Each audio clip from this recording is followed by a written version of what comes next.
Hey there, it's Ashley Stahl here, counterterrorism professional turned career and business coach, and I am here to help you make a U-turn in your life so that you can stop operating on cruise control and start living your life so much more on purpose. So join me here every single week on the U-Turn podcast, where you're going to be hearing from inspiring, insightful guests, whether it's CEOs, spiritual leaders, experts on love, and of course, yours truly, so that you can become your best self without taking life so seriously. And don't forget, head on over to youturnpodcast.com, YOUTURN podcast.com for show notes and access to one of my free e-courses. Whether you want to land a new job you love, get clarity on the best career path for you, launch your dream business, or deepen your romantic relationships. Woof!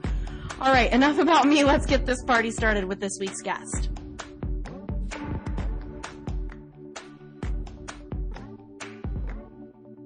All right, so on this week's conversation here on the U-Turn podcast, we are hosting one of my favorite people in the world, Benjamin Hardy, the #1 writer on Medium.com, literally the entire website, he threw it down, and the best-selling author of Willpower Doesn't Work. I'm so excited about this episode. We're going to be talking about self-investing, how to really, really use your environment as a tool to change your life, and so much more. I can't wait to bring him on right now. Ben, welcome. Ashley, I love you. I'm so glad to be here with you. Love right back at you. Tell everyone a little bit about your journey, because I know you're really an expert on confidence and an expert on how to go from a dreamer to a doer. And I know a lot of people listening are going to want more of that in their lives. So what was your journey like to get there? Or were you always this way with confidence straight out of the womb? No, I definitely wasn't. So I guess before I even tell my story, I'll share 2 fundamental beliefs I have. And they're like the opposite of what most Western people think. So most Western people believe that that your personality is something you're born with, and that it's what kind of leads you to the life you have. Mm-hmm. What my life has, shown me, and also what all my research in psychology has shown me, is that it's not your personality that shapes your behavior. It's your behavior that shapes your personality. And so when you act a certain way, and we can go into this a little later, when you change how you behave, you'll change how you see yourself. Mm. And so obviously one big important thing is obviously to not have that fixed mindset. And we can talk later in this conversation about what are some of the most powerful behaviors you can do to transform your identity to become the person you want to be. Mm-hmm. The second thing as it relates to confidence, and it's very similar, is that it's not confidence that leads to success. It's actually successful behavior that creates confidence. And so that's very similar to the last one, And so, so that's those are 2 things we can dive into, but those are things that I've learned myself, and they relate very heavily to the people I study and the research that I study. So I guess just quick background on myself. Yeah. I mean, I grew up in a super broken environment. My dad was a drug addict. He's had a recovery in the last several years, and he's a great friend of mine now. But during high school, it was really rough. And, barely graduated from high school. For the year following high school, I spent pretty much all of my time just playing World of Warcraft and drinking Mountain Dew, eating pizza. It was not good. Not good, but kind of sounds amazing for a quick minute. It was okay it was all right for a hot minute. You know what I mean? Yeah. So I've learned a lot about addiction, and I've learned a lot about trauma. And, I realize now, looking back on myself, that I had gone through some traumatic experiences that I had suppressed. And, when you suppress negative emotions, you kind of need an outlet, whether that be drugs, whether that be video games, whether that you avoid reality because you want to avoid the pain. And that's essentially what I was doing. And one of the things our good friend Joe Polish always says is that you're as sick as your secrets. And so, I love that. I've never heard Joe say that. That's amazing. And for those of you who don't know, Joe runs the Genius Network, which is an amazing mastermind group of entrepreneurs making 7 figures or more. I believe it's 7 figures, right, Ben? Yeah, definitely. Joe's amazing. Okay, go ahead. So, I'm looking back on my life now and realizing I'd gone through a lot of trauma, and that I was kind of just coping with that. Addiction of any sort, whether it's video games, drugs, alcohol, whatever it is, it's to alleviate the pain. Well, so I was very just stuck in life, had a rough kind of go after my parents had divorced. didn't have any stability. And then a year after high school, decided to serve a humanitarian mission. It was like I just kind of needed to get out. I decided that I was not liking the life that I was creating. I was becoming a product of an environment I didn't love. And so I decided in order to transform myself, I needed to change my life. I needed to go change my environment. I needed to change my role. I needed to kind of change who I was and what I was doing. And what's amazing is when I left and served this mission, it was like a light switch. It was not a gradual change. Like I literally was in a new role and I could be whoever I wanted to be. And it was like, I went from basically being like doing nothing all day to immediately being the most productive person in my mission. And then I just spent, a few years doing that, reading lots of books and self-improvement, spirituality, psychology, philosophy, all that stuff. Filled out tons of journals.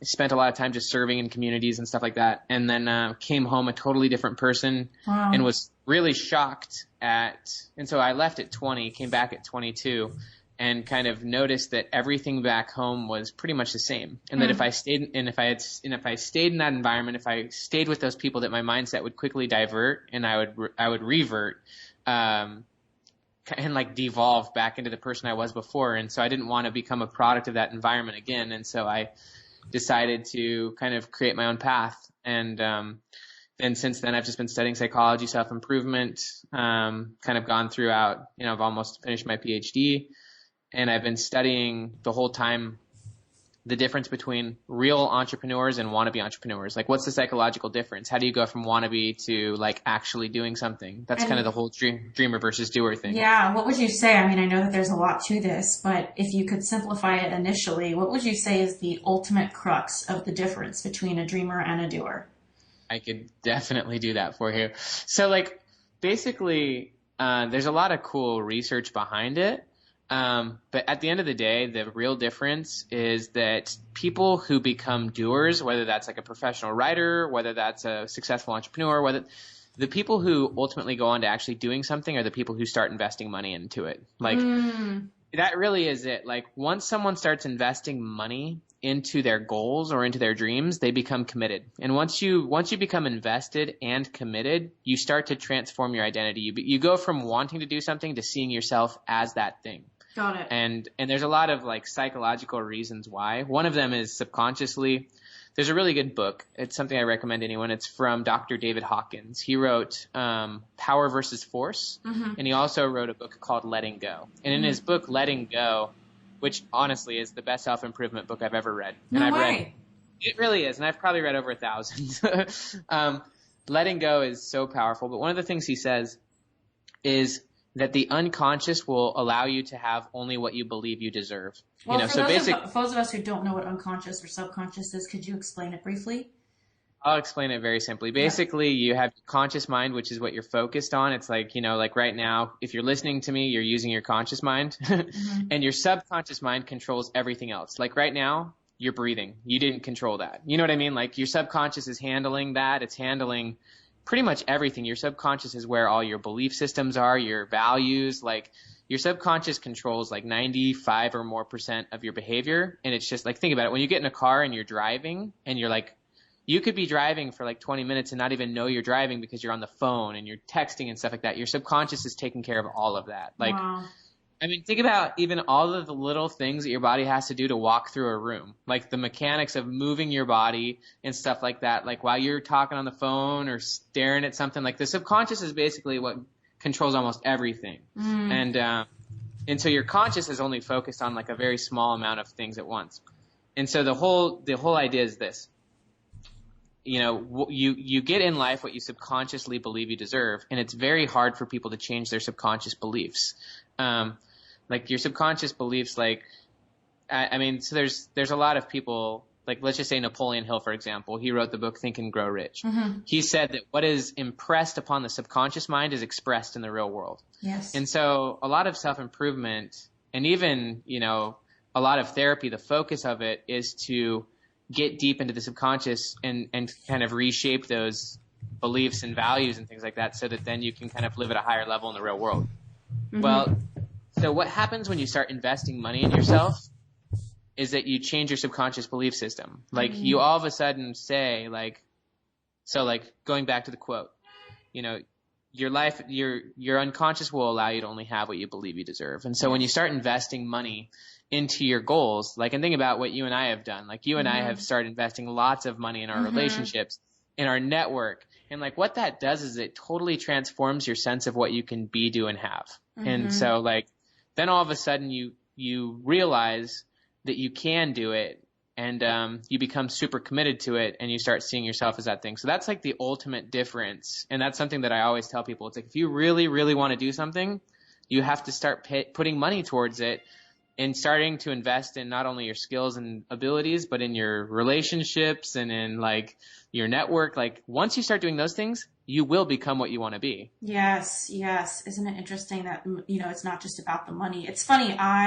When I hired my first coach, I remember she said something to me that stuck with me. I told her I couldn't afford it, and she looked at me with such certainty in her face, and she said, "The reason why you can't afford this is the reason why you should do it." And I just was like, and I sold my car to pay $10,000 for her to coach me and help me start my business. And it's interesting to have that rite of passage, right? Because then, for me as a coach, I have empathy for those clients who are doing the same. But you actually talked about so many amazing things here. And I wanted to just point out for anybody listening that if you want to know how your subconscious mind works or what it looks like or what your beliefs are, just take a look at your results in the world right now.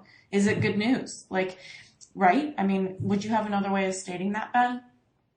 No, not really. I mean, your subconscious and your environment are very similar. Yeah. When you change your environment, then you subconsciously act differently. And so, yeah, a person's environment and their external world is kind of a reflection of what's going on the inside. Yeah, I love that. And another question or another thought that I just had when you were talking was, in my master's in psychology, I remember them talking about this concept of incomplete cycles of action.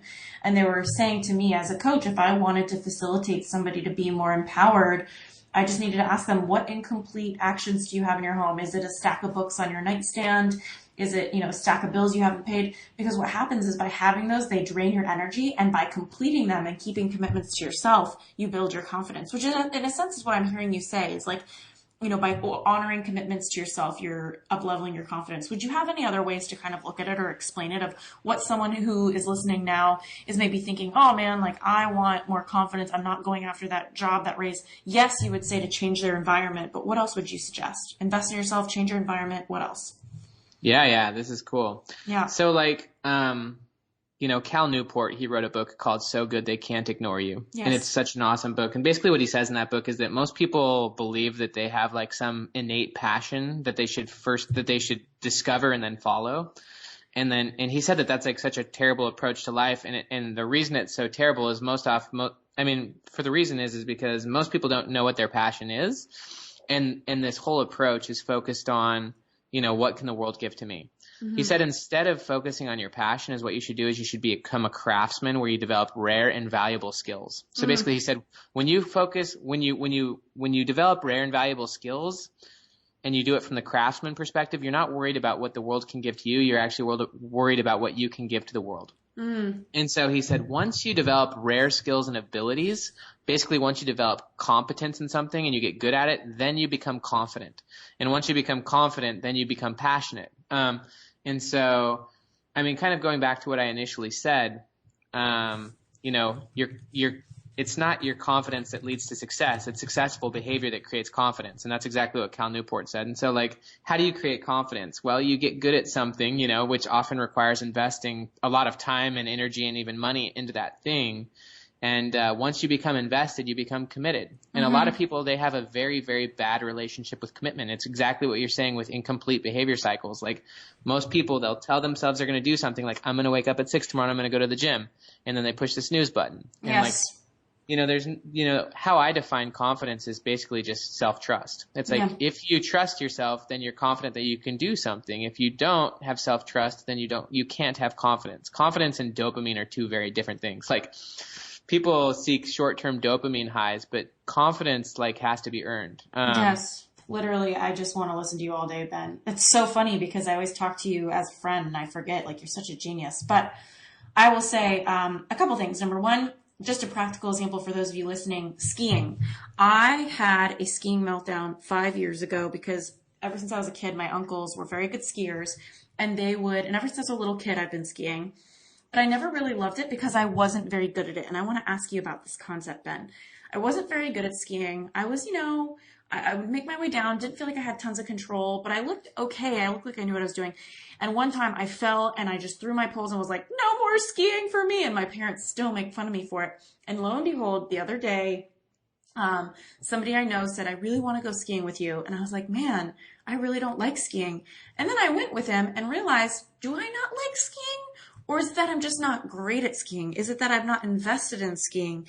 And so I'm curious, Ben, on your feedback on like, how do we decide when we don't like something versus when we're not good at it and we just need to invest in it? You know what I mean?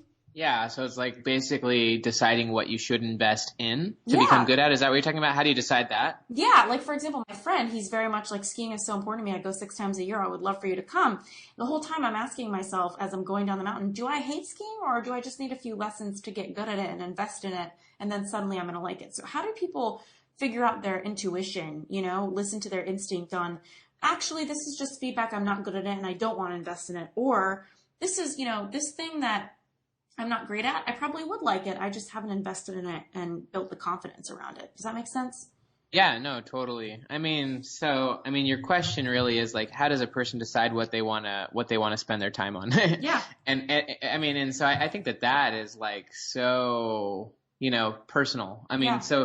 So like a lot of it's social and a lot of it's based on your priorities and your values. Like for me, for example, why did I decide to become a writer? So there's an idea in psychology, it's called self-signaling, and it basically means that, who you are, basically how you view yourself is based on your behavior. It's not based on, like, we judge ourselves very similarly to how we judge other people. Which means that, when you change your behavior patterns, you change how you see yourself. It's very similar to the idea that your behavior shapes your personality. And so I think when it comes to like deciding, like for you, for example, do you want to become a skier? Could you become good at skiing and could you grow to love it? That's the question. Yes. Yeah. I do think you could become good at it, especially if you invested time, money, and energy into it. I think the thing that stops people from getting good at something is they have to shift their desires. Like, so I don't know if you actually desire becoming good at skiing. You could desire it if like there was a reason to, you know what I mean? Like, I don't know if you could come up with a compelling enough reason to want to get good at skiing.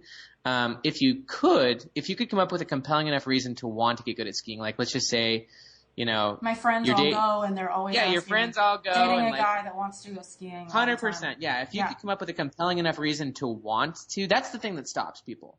Do people have the capacity to become good at skiing? Most people do. Like, are there rare instances?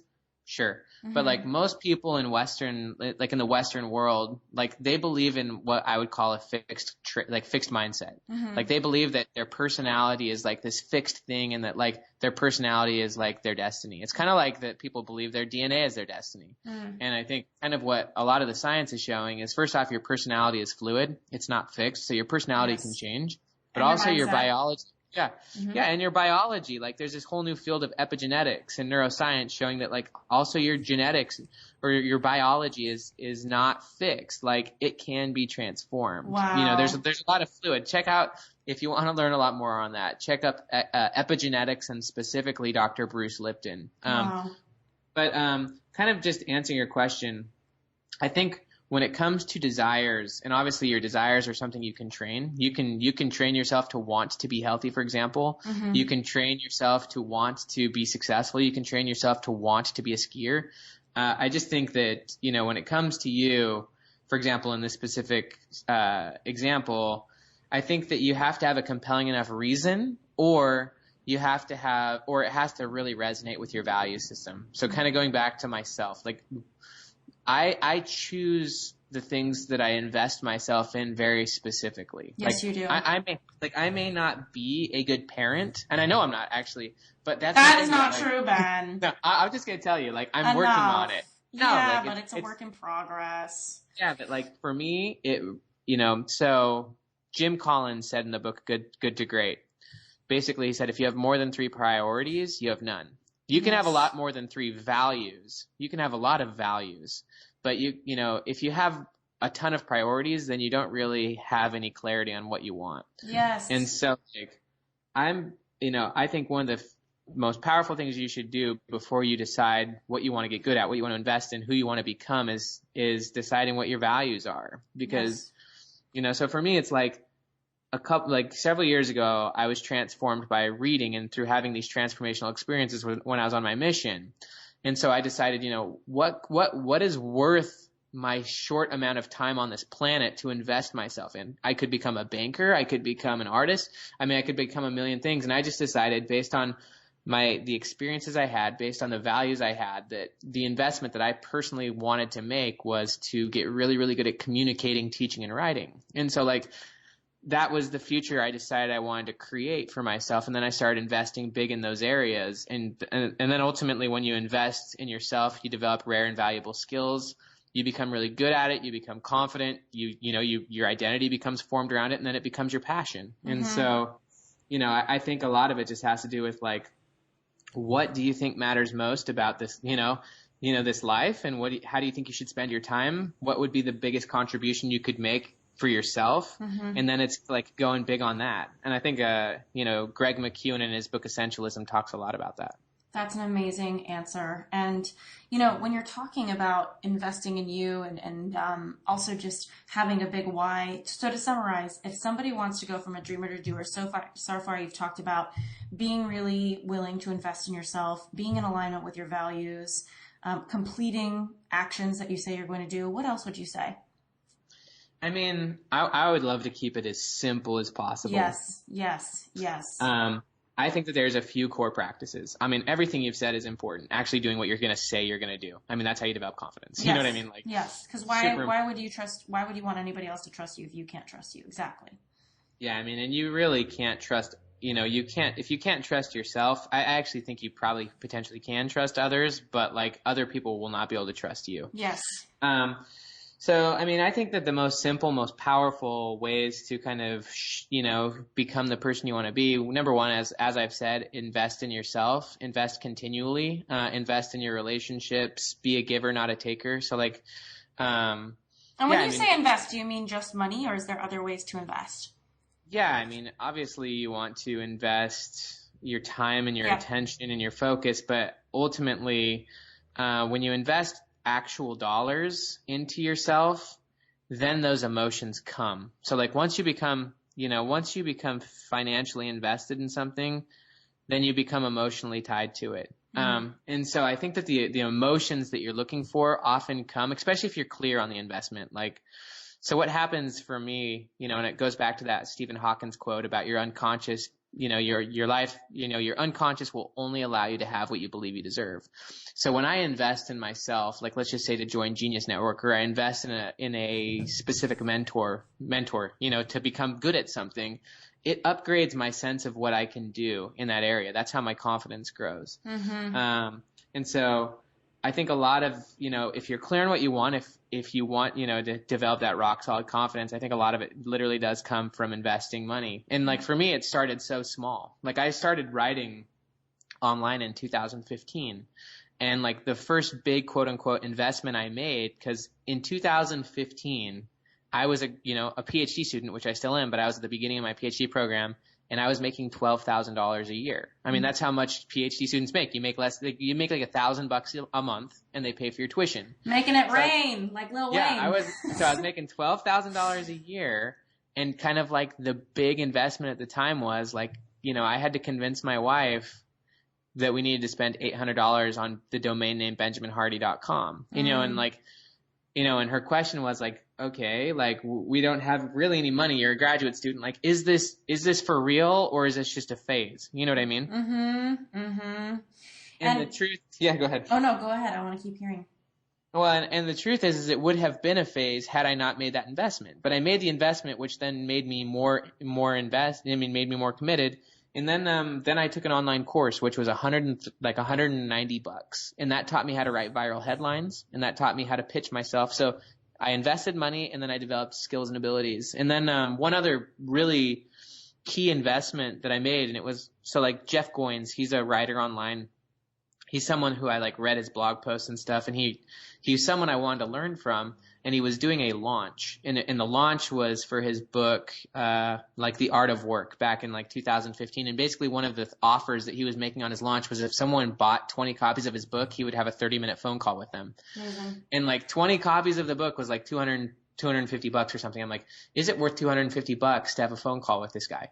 And like, I decided it was because I wanted direct access. I wanted direct exposure to like people who were where I wanted to be. And so like, these are just little milestones, but what they are is they become peak memories. And like, there's a really, really good book that recently came out. It's called, The Power of Moments by Chip and Dan Heath. And it's all about how people need to have peak experiences, which then transform their identity and their trajectory in life.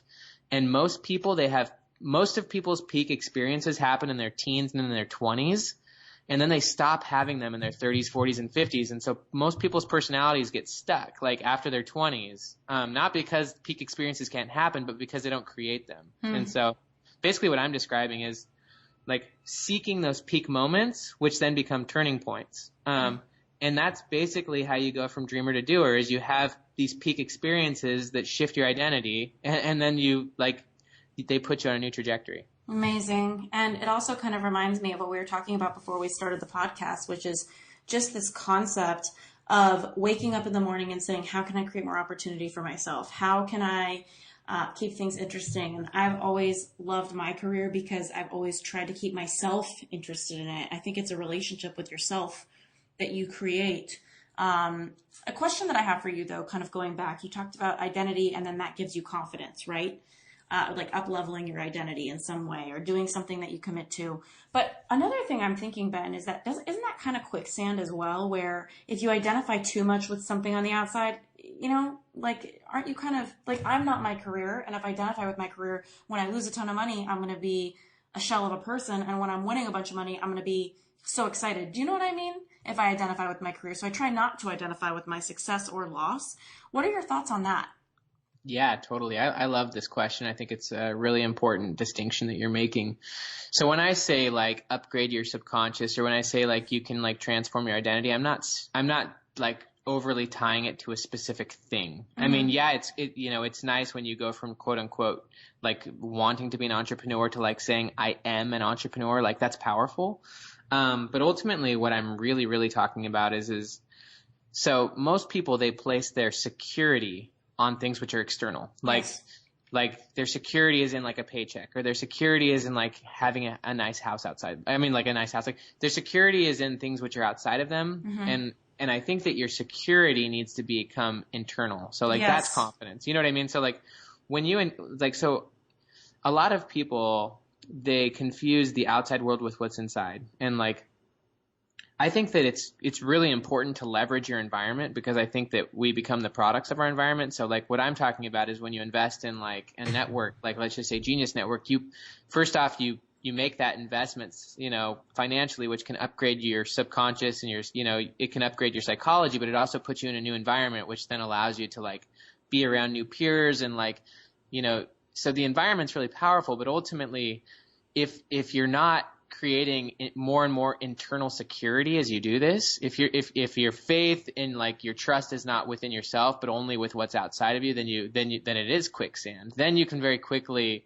kind of get lost if the results aren't there. So I mean, at the most pure level, although this is about transforming not only your environment, and upgrading what you can do, but at the same time, the goal is, and I think if it's done right, every time you do this, you're developing more and more trust in yourself, which is confidence. And so ultimately, even if it all falls apart, like even if, you don't achieve that goal, or even if like you go for this big risky business, because you've got this trust in yourself and it falls apart, if you have internal security, then you'll be willing to get up and go for it again, or pivot or try something new. And it's, that's, I think that's a huge part of it, is just trusting that it's all going to work out, Yes. I think that can happen. And so I love the distinction. I think it's a key distinction you're making there. Yeah, well, because I was listening to you, you were talking about, okay, you build your identity, you do something outside of your comfort zone, you invest in yourself, you take some sort of action as a doer, but then it gets really tricky, right? Because next thing we know, we don't want everyone to be identifying with what they create in the world because they're so much bigger than what they create. And for me, it's taken all 30 years of my time on this planet. I really feel like I just got here now. And my business has been such a vehicle for me to get there, which is to a place where if I lose a lot, I still am good. If I win a lot, I'm still the same person. Whereas in the past, if I was winning really well in my career in some way, I would think I was better because of it. And I don't think that anymore. At this point, it's just kind of like happiness is available to me regardless of what's happening in my bank account, in my job, anything. So how do you think people can get to that place? Yeah, I mean, I think that that's an awesome question. I think that, like, for me at the core level, I think a lot of that has to do with my, like, most fundamental spiritual beliefs. I mean, everything I'm talking about, you know, whether it be like seeking big goals or whether it be investing in yourself, all of that ultimately for me is a means to an end. It's all about personal development. It's all about who I become and who I am and about how I'm living, you know, how I'm giving, how I'm serving. Like, for me, although I'm talking about external goals and I'm even talking about financial goals, for me, it's all a vehicle. I mean, for me, you know, at the fundamental level, this life is all about growth, and it's about growth and giving. And that's one thing that Dan Sullivan, who owns Strategic Coach, always talks about. Like, he says he can very quickly discern if someone's focused on growth or greed, you know, and whether it's a giver or a taker. Mm-hmm. And so, like, I think that for me, you know, that piece comes from living in alignment with your value system and about who you know, what you believe at the fundamental level. Mm-hmm. And I also think that piece in a lot of ways does come through growth. Like, it sometimes may not feel peaceful in the moment because there's a lot of negative, you know, that you have to go through a lot of negative emotions, you know, and I think that's what a lot of people suppress, kind of going back to the whole idea of trauma and like, you know, you're as sick as your secrets. It's like, no, when you're going through growth, that requires kind of purging out a lot of either the pain or the small-mindedness and stuff like that. And so, yeah, I mean, I think it's an awesome and complicated question, but I think for me, my answer is live in alignment with my values and never stop growing and giving. Like, that's to me how I do it. And, ultimately what's going on the outside doesn't really matter. Mm-hmm. I mean, you can have quote unquote this epic upgraded subconscious and, you know, and things can fall apart. But if you have that, you know, you're not going to get stuck there. You're not going to let it define you. I think you're willing to get up. You're willing to exercise more faith or more trust, and you're willing to keep going. So, I don't know. I mean, it might not be a very good answer, but that's how I see it. All your answers have been pretty good. I'm actually taking notes. But I'm curious to ask you also, which I think is really an important question that a lot of people might be in the situation, is how do you pick yourself up off the ground? So let's say somebody lost their job, their marriage ended, they feel really stuck. I know we talked about building confidence, but I'm curious about taking action. Like, you know, there's so many actions we can take to build confidence, but how can we even get to that place where we want to take action? And I know your book is called Willpower Doesn't Work. So we both know willpower doesn't work. So tell me. Yeah. I mean, for me, willpower is a very short-term fix. Mm-hmm. You know what I mean? It's never sustainable. But, you know, how does someone pick themselves up off the ground if they've like hit ground bottom, or if like, you know, they've had some super blunder, like let's just say a divorce or something like that? I mean, I think all of us go through big failures where we question ourselves. I mean, I myself am in a situation where, you know, I'm experiencing plenty of failure in my life right now. I mean, it may seem like everything seems good, but no, I mean, the truth is like, you know, my situation in my PhD program is not all peachy. Like, you know, it's, and so even though I'm having big wins, I'm also having big losses. And sometimes those big losses are, you know, very painful. Yeah. But I think, you know, well, this brings me to two questions. Is like, how do you pick yourself off the ground? And also, how do you not even let it get you there? Do you know what I mean? Like, some people don't even get to that place where they're on the ground over their job being lost or that layoff. But if they do get there, how do they bounce back? Yeah.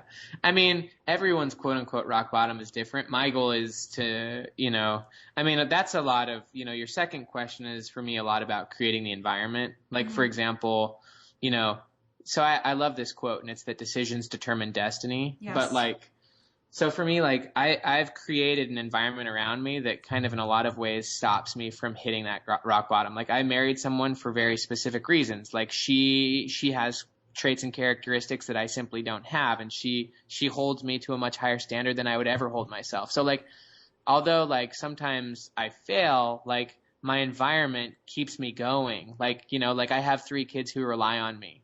Do I have bad days? Absolutely. But for the most part, because I have such a high level of responsibility that's required of me, I'm not going to be an idiot for a week straight, because I'm staring at my kids and I know that they rely on me. So that's kind of a big part of creating an environment that just pushes you forward. Either your environment is pushing against you or it's pulling you forward. Every environment is going in a direction. Every environment has a belief system about it. Every environment leads to certain behaviors. On an airplane, you're not going to smoke cigarettes. You know what I mean?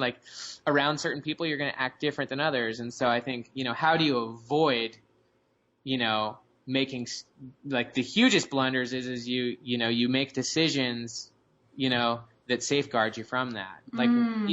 But even when you're in that situation, you might have some epic failures. I've, for example, invested so much of myself and so much of my my money and my time into becoming a successful writer, and let's just say it all falls apart. Let's just say my upcoming book launch doesn't succeed, and I don't end up getting a next book deal because something happens and people just don't want to don't want to read your stuff.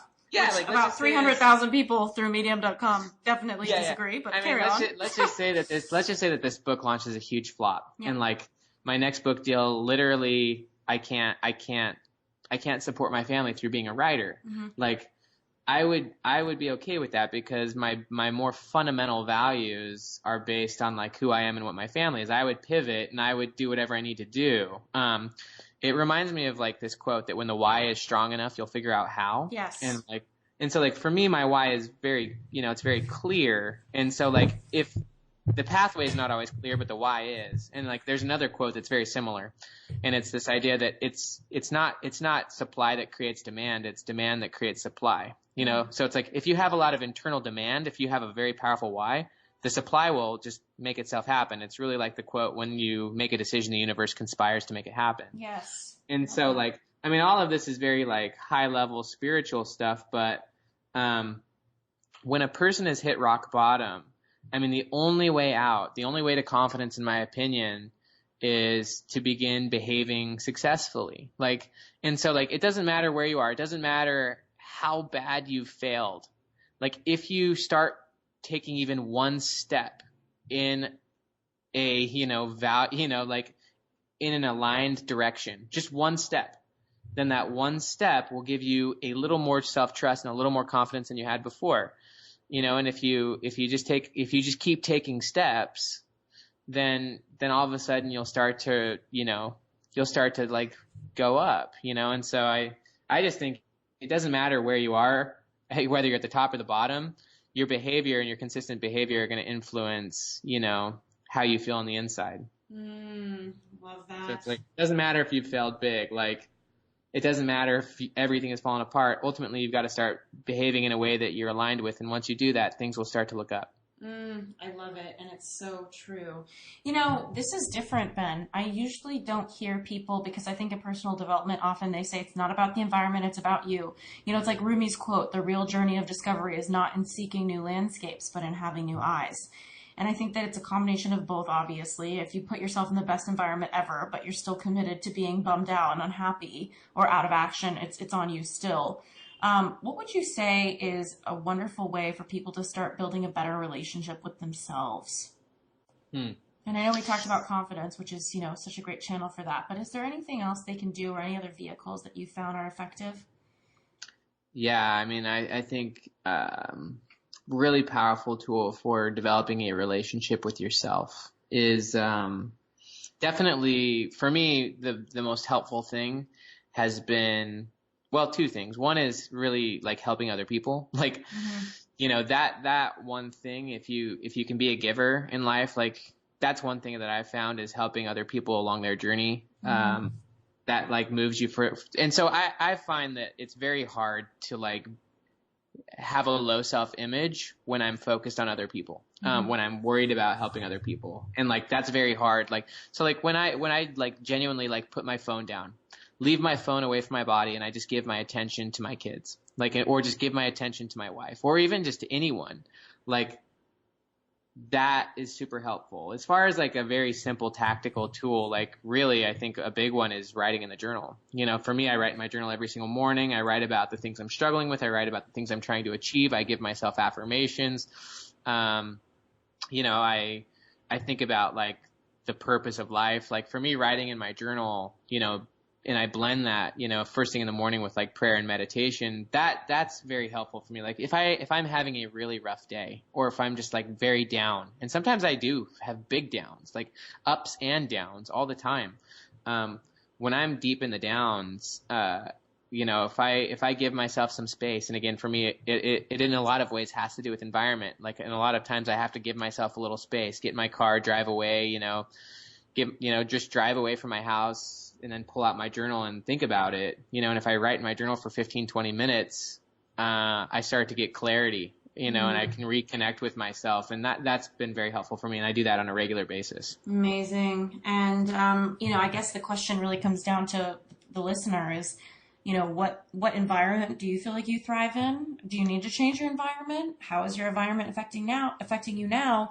And per Ben's point just right now, what can you do to feel more connected to yourself? And I was noticing as you were talking, Ben, that I was like, you know what? I've been reading lately to connect with myself. It's felt like such a little gift to give myself, is if there's any area of my life that I've been feeling like, you know what, I could be doing better for myself in this area, I've just bought a book about it and gone on Amazon and found the best reviewed book on it. So I like what you're saying. It's true. It is personal. Well, Ben, tell me about your book, because I know a lot of people are going to need the support that you're offering that book. So what can people expect from reading Willpower Doesn't Work? Totally. I mean, I've been talking about concepts from Willpower Doesn't Work throughout this whole conversation. Basically what you're saying, and you really hit the nail on the head, most of what self-improvement is talking about is like, improving yourself. Like, it's all about yourself, your mindset, how to set better goals and stuff like that. And what most Western people don't realize, or what they take for granted, is how much the external environment influences not only our thoughts and our emotions and our behaviors, but also, not our biology and our identity. And so what this book is all about is, yes, the internal world is extremely important. I mean, we've been talking about self-trust. We've been talking about confidence. We've been talking about, faith and all these things. But for me, I also think that the environment is very powerful. Yeah. And so, and willpower is such a popular topic right now because most people are thinking only about themselves and they're not thinking about their environment. And like, willpower can only exist if you're either internally conflicted or if there's an external conflict. Like, so if you don't know what you want and you're just not sure, you're kind of on the fence, then you're going to deal with willpower. It's like, should I eat the cookie or should I not?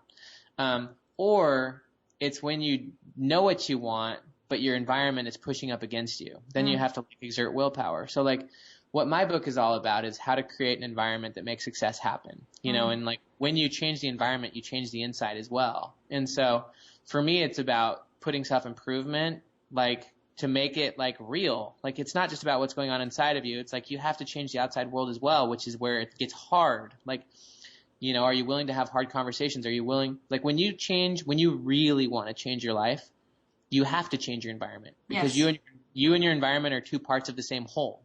And like, the hard part about that is when you really decide you want to do something, like, you're like, I really want to go for this thing. Not only do you have to change your own environment, but you have to disrupt other people's environments, because other people, you've built this whole life around like this version of yourself. And if you want to like change that version, then it's going to change your relationships with other people. And I think that's what keeps people stuck, is that they don't want to they don't want to put their relationship at jeopardy. They don't really ultimately want to change what's going on outside of them. And so they stay stuck, and then they live with this internal conflict. And that's kind of the willpower approach. It's nasty. And so my whole book is, it's very focused on nurture over nature, and there's a lot of science that goes through it. It's all about, that your identity and your personality are not fixed, but they're fluid. They can be changed. And that, what are the certain behaviors and situations that will allow you to become who you want to be? I mean, it's ultimately a very practical, tactical book, but the goal is to kind of change people's perspectives. Cause I think a lot of people, like I have so many people who I love, for example, who I know are completely genuine about their desires to transform their life or to just achieve certain goals.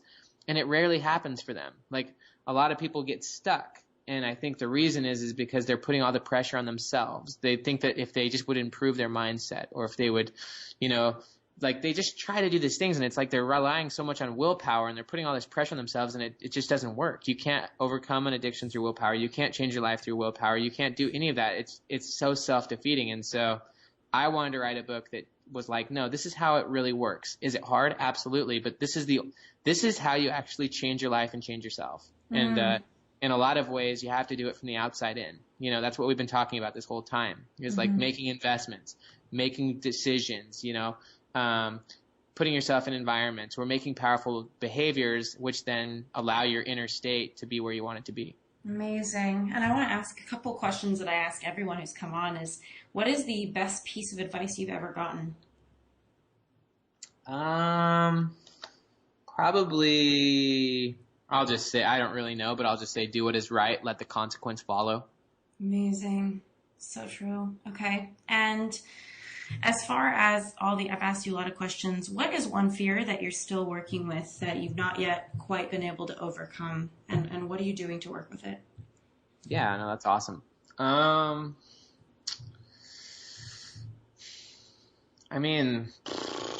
There's probably so many. I think that one of the things that personally challenges me is specifically asking certain individuals to help me. Because obviously it's good to be a giver, but it's also good to be a receiver. Yes. And, there's so many things that I want to venture off and do. Like I've been writing for a long time, and now I want to jump into the Facebook video world and do video. And I've done a few videos, but obviously there's a little more fear and, sticking your face there. But I think a lot of it's just learning how to comfortably ask for help. And ask, and so I think that's one thing that I'm working on. Amazing. Thank you so much for your honesty. And final question, is there a question throughout this that I should be asking you perhaps that I haven't thought to ask you? I can't think of one personally. I thought you've asked some fantastic questions. Ben, we've hung out quite a bit. I try not to leave any stones unturned. Well, thank you so much for being here. It has been so wonderful hearing your genius. Where can people find out about you? If you just go to benjaminhardy.com, you can scope out my website, my articles and stuff like that. Obviously if you're listening to this podcast, what I would, challenge you to do is buy Willpower Doesn't Work. And if you buy Willpower Doesn't Work, I'll give Ashley a link, and you put in, let's just say if you buy a copy on Amazon, there's a page that you can kind of put your Amazon receipt number in, and then it'll automatically send you 2 free online courses that I've made. There's several hours of like deeper dive content into some of the stuff we've talked about. So that would be all free. So I guess my challenge is just buy Willpower Doesn't Work at whatever, at the link that is associated on this page. Thank you so much, Ben. Whoop, whoop. I'll be getting my course and I'll be getting my books. It's so good to talk to you. Thank you for being on. You're amazing, Ashley. Love you. Talk to you soon. Love you too.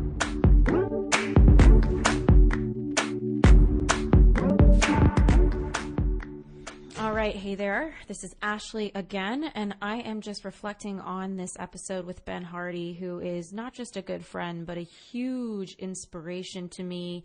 I have my copy of his book, Willpower Doesn't Work, and I'm so enjoying reading every single page. And one of the biggest shifts that I had in my mind as we were going through this episode with him and in this conversation was that, coming from the spiritual community, coming from personal development, what I continually hear is that you create your reality. But what I was hearing from Ben And that might be true, that we do create our reality. But what I was hearing from Ben is that in a lot of ways, your environment creates you. And you might be living in an environment that isn't serving you. And one of the quickest keys you can use to tap into a better life and a better self is to change your environment. It's not always that you're just responsible for being stuck somewhere, but rather maybe you're in an environment that you've never questioned before and you've never realized you can exit or change. But I just want to start back at the beginning of the episode when Ben said, you're only as sick as your secrets. And that comes from Joe Polish, the founder of Genius Network. That's where I met Ben years ago in his mastermind group. And, obviously it was friendship at first sight. And this really makes me think deeply about the secrets that we hold inside of ourselves and the stress that those secrets can put on our bodies. In fact, some secrets are so deep that often our unconscious hasn't even released it into our mind in a way where we don't even realize that there's a secret or a trauma or something that's happened to us. It hasn't even come into our consciousness for us to realize how much pain it's causing. So I just want to ask you now, before I even dive into more thoughts on this episode, is where are you holding secrets in your life? It could be a secret as light as, being truthful with yourself and taking a look at the fact that you are in a job you don't love or in a relationship that you need to leave. Or perhaps it's just being honest with yourself about how you've behaved in a situation. And maybe when you really take a look at it, you realize that you owe someone an apology and it doesn't feel right how you handled it. Whatever it is, I really love Joe Polish's words, you're only as sick as your secrets. And I've made an extraordinary effort not to have secrets because they do make me feel sick. So where are you in avoidance in your life? Where are you holding secrets? Where are you withholding from people? And more importantly, why? What is the story you're telling yourself that's keeping you from just being honest and just making a change? Is it fear of the unknown? Is it fear that you are going to cause a huge inconvenience or reap havoc in your life in some way? That awareness, I think, would just be really, really key to keep yourself from being sick from all of these secrets. And moving into confidence, he was talking about how successful behavior creates confidence. And I totally get it because, think about it. It's usually the hardest, let's say if we're trying to go on a diet, to actually get in gear and commit to the diet. But after we see that first or second pound fall off, or we lose inches, or we see results from the gym, we get a lot more inspiration to keep doing that successful behavior. So with that comes confidence we can do it and inspiration to do it because it feels good. And this reminds me a lot of my private coaching practice. A lot of the times, just working with one-on-one clients, there's so many people who really buy into the idea that if they reach whatever goal they've come in to work on with me, whether it's hitting the 6-figure mark in their first year as an entrepreneur, or reaching or scaling past 7 figures through my support, or figuring out what they want to do, a lot of them think that if they reach that goal, they're going to be happy. But what I've continued to share with them is that happiness does not come from reaching your goals. Where happiness comes from is making progress towards your goals. And think about it. Do you ever feel as excited when you reach your, weight loss goal, or when you get that job, or when you get that relationship, as you do when you're progressing towards it, when you get that interview, when you get that job offer, when you realize that it's the right person you're with and you realize you need to have a conversation? That progress, it's what's so powerful and what keeps us feeling alive. And without that, with the goal itself, if we just hit our goals without that experience of progress, we're missing out on a lot of happiness. And this reminds me of something that Tony Robbins speaks about a lot. He talks about a dynamic of 4 things. And if you have a pen, I think it would be really magic to write it down. I've written it down many times, which is 4 things. There's your belief, and it's in this order. Belief, number 1. Your potential, number 2. Your action, number 3. And your results are number 4. Belief, potential, action, results. And here's how it looks. If you have a low-level belief, so let's say you're on the job hunt right now and you think in your head, even though consciously you're telling the world, I'm going to go get a new job. If your belief is, I'm not smart enough to get that job, then you are going to activate number 2, potential. You're going to activate a low level of potential because you're in a low level belief. And once you activate a low level of potential, you're going to move into number 3, action. You're going to take a low level action. And then, of course, you're going to get low level results, which is number 4, your results. And that fuels your belief in the first place that you weren't smart enough to get that job or that something couldn't happen for you. So that's how it usually works. It's a self-fulfilling prophecy. It really looks like a circle where it starts with your belief. So let's say you believe that anything is possible for you. That's going to activate a huge level of potential for you to take action. And you're going to take really big action because why wouldn't you if you think something is totally possible for you? And that is going to turn into really incredible results. And it is going to fuel and empower and solidify that original belief you had that something is possible for you or that expansiveness that you feel. So really, really powerful. And it just gets me thinking a lot about what Ben talked about, where there's a lot of research saying that our personality is not fixed. And while it is true that most of our belief system about the world has been set, and scientists are finding by age 7, or if not sooner, I think it's around 84% of your personality and your belief system is set. Ben has also presented some great research that even if it's set, you can do deep transformational work. You can do personal development to radically transform your personality. And one thing that really sticks out to me with this is that there is no desire that I've seen more powerfully in my private coaching practice, in having a program that I've scaled into 30 countries with 7,000 customers, my job hunting course, which is now called the Job Offer Academy.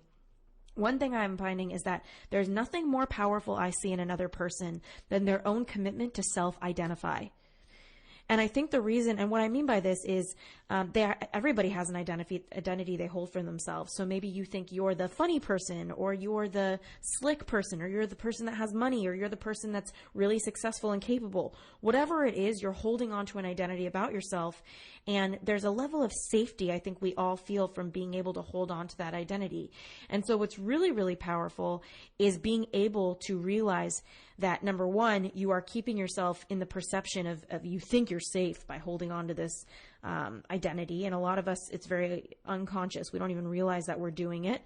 But if you really want to be powerful, question the identity you hold for yourself, because there's so much more to you than that identity. And in a lot of ways, when we look at our personality or our identity that we hold for ourselves, we make excuses and we opt out of things because we say, well, we throw our hands up, we say, well, that's just me. Or maybe we look at a friend and they have a lot of misbehaving things that are happening with you, and you look at them and you say, well, that's just Joe, but really, no, Joe's just really committed to that identity and you're really committed to accepting that. But our personalities are fixed. We can change them. And you just have to know that if you want to change something in your personality, there is nothing more strong than the gravitational pull of the universe to keep you in your comfort zone. But if you are willing to take a look at your beliefs, activate new potential, activate new action, activate new results, it all starts with taking a look at your personality, taking a look at the secrets you're holding. What are the beliefs that are keeping you in those secrets? And then taking a look at your environment. Is it helping or is it hurting? What is your environment in your love life? What is your environment with your friendships? What is your environment in your work life? So without sending you into a complete existential crisis like some of these questions might send me, I just want to leave you at that and really hope that you think about all of these things. It's such an honor to be here with you and such a gift to spend time with friends like Ben Hardy, because when you're friends with smart people like Ben, you don't really, when we're shooting the shit, I don't really ask him about what he thinks about environments and transforming your personality and whether it's fixed or not. We're just hanging out. So what a beautiful opportunity that being here with you has been for me, to be able to ask these deeper questions to friendships I have in my life and experts all around the world. And so again, this is Ashley Stahl signing off. I can't wait to connect with you in next week's episode.